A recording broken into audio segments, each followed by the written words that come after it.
Assalamu alaikum wa rahmatullahi wa barakatuhu. This is an open letter that we have written to General Shamshad. General Shamshad, your life story, first of all, congratulations on becoming the Joint Chief of the Armed Forces of Pakistan. Allah subhanahu wa ta'ala has selected you to lead the Armed Forces of Pakistan for the next 3 years. And your story is an inspiration for all of us. The way you have made it up from the very ground level struggle up to the top. And we're sure that your parents must be very proud of you today up in the heavens, inshallah. May you be a sadqa jariyah for your parents. This last 1 year has been very traumatic for the people of Pakistan. I'm sure you know why. Our very favorite leader, Prime Minister Imran Khan, he was our Prime Minister. And we were very, very happy that after a very, very long time, Allah subhanahu wa ta'ala has blessed us with a leader like Prime Minister Imran Khan. And and then suddenly in the beginning of the year, we saw before our very eyes the cipher conspiracy unfolding, and we saw the stooges over here putting that conspiracy into action. And we could see the government of Prime Minister Imran Khan just melting before our very eyes. And we have always seen the Pakistan Army as a savior, and we were looking towards it to save us from this political accident that was happening before our very eyes. And normally democratic people, they do not like a martial law, but we dislike the corrupt politicians of Pakistan, the Sharif family and the Zardari family and this entire PDM bundle so much that we were willing that if there is some kind of political jinx in Pakistan for which Prime Minister Imran Khan cannot continue his governance, we were willing to have a martial law imposed upon us rather than being ruled by those crooks and dacoits, which are the Sharifs and the Zardaris. And we actually did a protest. We actually joined a protest with the slogan that we would have either Prime Minister Imran Khan or the army leading the country, but no ways we are going to have the Sharifs and the Zardaris and the PDM, as our political leaders, not at all. And Prime Minister Imran Khan, being the very smart and intelligent player that he is, he was playing with the PDM very well. And we all enjoyed a lot on 3rd of April when they put up their no confidence motion. And the team of Prime Minister Imran Khan, of course, by his instructions, they blocked it by giving a fair argument that this no confidence motion is not technically correct.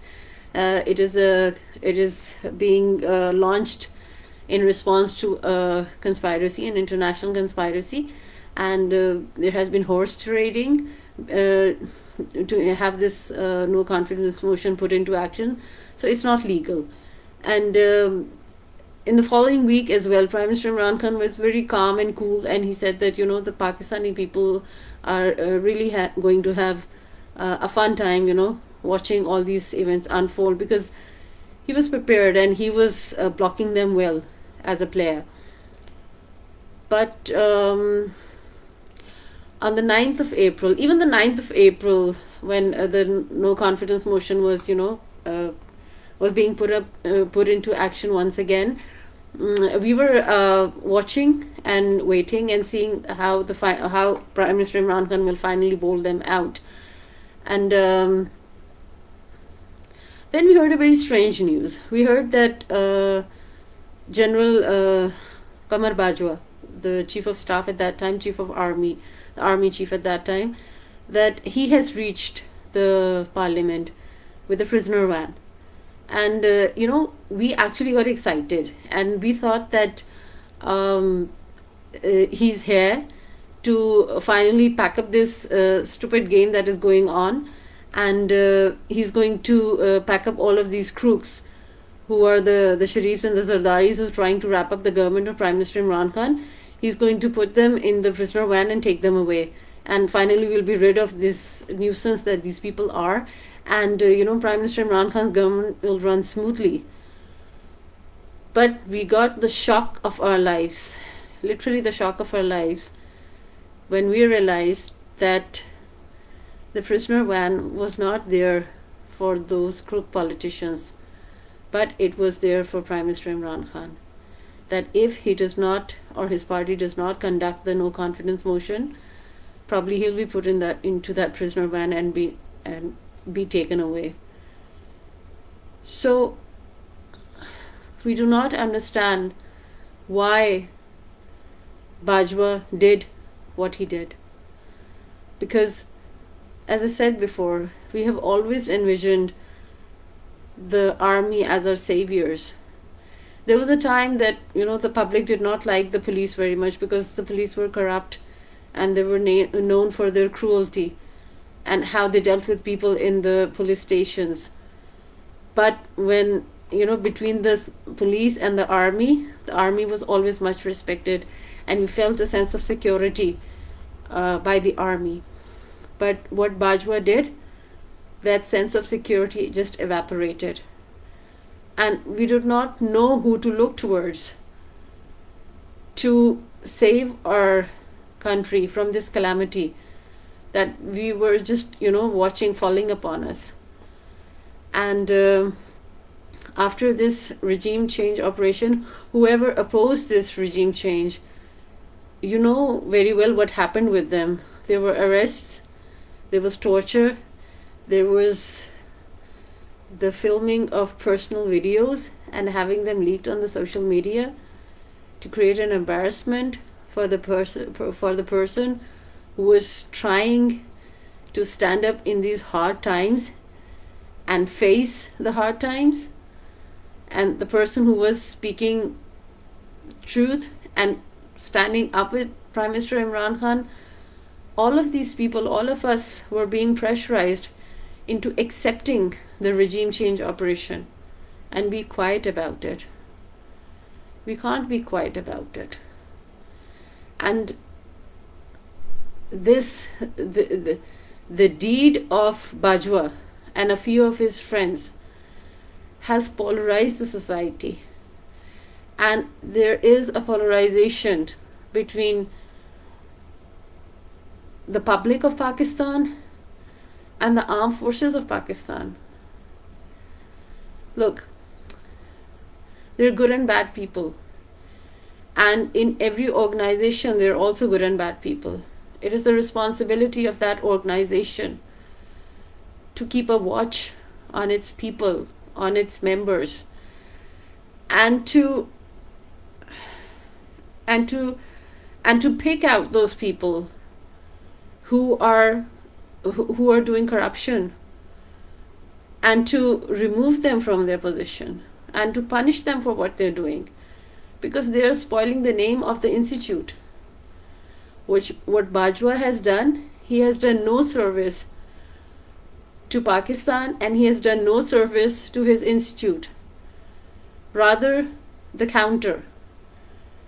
He has maligned the name of his institute. If he has done any service, he has done only to himself, not to Pakistan, not to his institute. And he should be brought to account for that. And this dirty game in our lives, we saw this dirty game started by Musharraf. Musharraf, a so-called commando. I have not seen even a common street man would be more brave perhaps than Musharraf. I don't know what kind of commando he was. That when America called him and he said that either you're with us or you're against us, he did not even consult anyone. He was holding two positions at that time. He was the commander-in-chief of the armed forces of Pakistan and he was the president of Pakistan as well. He consulted neither his corps commanders nor his parliament nor his cabinet, and he just agreed to everything that America said to him. Even the person who put forward those 10 clauses to him was surprised. He wrote in his book that I was surprised that, he just said yes to all of the 10 clauses that we put up. Did anybody take Musharraf to account? No. If there's a madrasa and there's some kind of sexual abuse with a child over there, we all make a noise and we say that it is the institute's responsibility to knock down that person and to take him to account and to punish him and to expel him from their institute. Similarly, in a school or college, if there are some teachers who are, perhaps taking bribe and passing students in exam, helping them cheat and pass. So people say that, there's corruption going on, and these people need to be taken to account, and they should be punished, and they should be expelled from the institute. Same is the case with all institutes. Same is the case with Musharraf. Musharraf needs to be taken to account for what he did. And Bajwa needs to be taken to account for what he did. Bajwa, he derailed a very, very smooth political journey of Pakistan. We were about to take off. We were taking off in the world. And by cooperating with the international conspiracy and by his meddling in the political affairs, he crashed the political journey of Pakistan. Now Pakistan has a new military leadership. That is you and General Asim Munir. I'm sure that both of you, and I'm sure all the officers of the Armed Forces of Pakistan and the public of Pakistan, we want to be friends again. And we want to have the relation of mutual trust, respect, and love again. We want to feel secure once again when we see a man in uniform. Because what Bajwa has done and what his group of friends has done, we don't feel secure anymore. If Bajwa in his uniform can come and threaten to capture a leader like Prime Minister Imran Khan, what do you think we common people feel? And what has been happening after this entire incident? How people have been arrested from their homes in the middle of the night, how people have barged into homes of those people who have been standing up with Prime Minister Imran Khan. With this kind of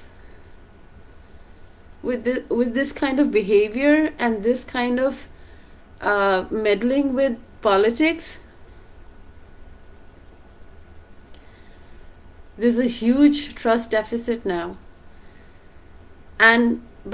But the good thing is that there is something that you can do which can patch up this trust deficit, and there's a great opportunity waiting for you. If you take up that opportunity, perhaps the people of Pakistan, perhaps the entire Muslim world, we may forget the last 1 year. Because Prime Minister Imran Khan is not just popular in Pakistan, he's popular world over, in the entire Muslim world and even beyond the Muslim borders. People like Prime Minister Imran Khan. So what Bajwa has done with Prime Minister Imran Khan is unforgivable by many, not just the Pakistanis and not just the Muslims, by people world over. Now, as I said, that this dirty game of playing with politics was started by Musharraf, in our times at least. And he did the grave crime of succumbing to the American pressure and to actually sell out Pakistani men, women, along with their children. And he has accepted this, he has the audacity to accept this fact in his book, In the Line of Fire. And I wish that he had stood in the line of fire and actually died instead of living this cowardly, shameful life that he has led after that. I mean, first of all, I cannot understand how a commando can be such a coward. Okay, fine. Forget about being a commando. Let's suppose that somebody is a coward and somebody barges into their home and at gunpoint they ask you that you need to hand over your children, your sons and daughters. People of Pakistan, if he was the head of the state, people of Pakistan were like his children. That's what Prime Minister Imran Khan says, right? He says that the head of the state is like a father. So let's suppose Musharraf was the head of the state at that time and America barges and he said that you have to hand over, that him and him and him and her and her and her. And he's really scared. He cannot stand up to that pressure. So he gives in and he says, oh, fine, you can take these people away. But how could he have taken money for it? It means that you're not handing over these men and women just because you're scared. It's because, I don't know. I mean, how could somebody have such low ethics that you hand over your own people and even take money for it? That's like something mentioned in the Quran, which says that they're talking to Bani Israel. Allah subhanahu wa ta'ala is talking to Bani Israel in Surah Al-Baqarah. And he says that you pretend to be good people. First, you let your brothers and sisters be taken as captives. And then you pretend to be good by ransoming them back. Here in Pakistan, we did not even pretend to ransom them back. This lady over here, Dr. Aafia Siddiqui, she is the icon of the tyranny that was meted out in Musharraf's times. So, she is a good starting point. If you could please bring back Dr. Aafia Siddiqui, that would be a wonderful start to a patch-up between the people of Pakistan and the armed forces of Pakistan. Because Musharraf and Bajwa are the ones who have damaged this relationship. And you have this great opportunity. You have a fresh start and you have this great opportunity to patch up this traumatic situation that we are in. And there have been so many times, because it's been 20 years since Aafia Siddiqui was kidnapped and taken away. First she was missing and then she was discovered in 2008. So we used to think that it is America who is not willing to let go Dr. Aafia Siddiqui. But ironically, there has been news by none other than Yvonne Ridley herself. Yvonne Ridley was the person in 2008 who discovered that the Dr. Aafia Siddiqui, who had been missing for 5 years, she is the lady in Bagram Jail in Afghanistan, and she came to Pakistan and did a press conference with Imran Khan, Prime Minister Imran Khan, that the ghost lady in Bagram Jail is Dr. Aafia Siddiqui. And then when into 2010 there were talks between America and the Taliban in Doha, Qatar, the same place which is currently all over the news because of the FIFA World Cup going on in there. So in those talks, the Taliban made the number one demand that they made was for this Muslim sister of theirs, Dr. Aafia Siddiqui. So she thought that yes, this is a starting point and she can play a positive role in it. So she talked to both parties and she negotiated a deal in which Dr. Aafia Siddiqui was to be swapped with an American prisoner. But some miscreants of Musharraf's mislegacy are still present in some of the offices of Pakistan. And they got wind of this news that Dr. Aafia Siddiqui is being freed by some prisoner swap arrangement, and she would be returning to Pakistan. And they blocked that deal because they believe in the Musharraf policy. They believe in the Musharraf mislegacy. And General Shamshad, we are making a request to you that please cleanse the armed forces of Pakistan of the black sheep that are in there, which are in every organization, which need to be identified and removed for the sake of the institute. We need to save our institute. We need to protect our armed forces of Pakistan from such miscreants who are doing no favor to the institute, to the Defense Institute of Pakistan. So, if you take up this opportunity of bringing back Dr. Aafia Siddiqui, it would be a real feather in your cap. Exactly 1 year ago, when we were doing some research work for Dr. Aafia Siddiqui, we saw on the internet that Bajwa, he was going to retire on the 29th of November in 2022. And we were doing this work back in 2021. So we wrote a letter to Bajwa and we said that, you're going to retire in 1 year's time. And at that time, this regime change and the cipher conspiracy had not taken place, so we had no idea what kind of person was General Bajwa.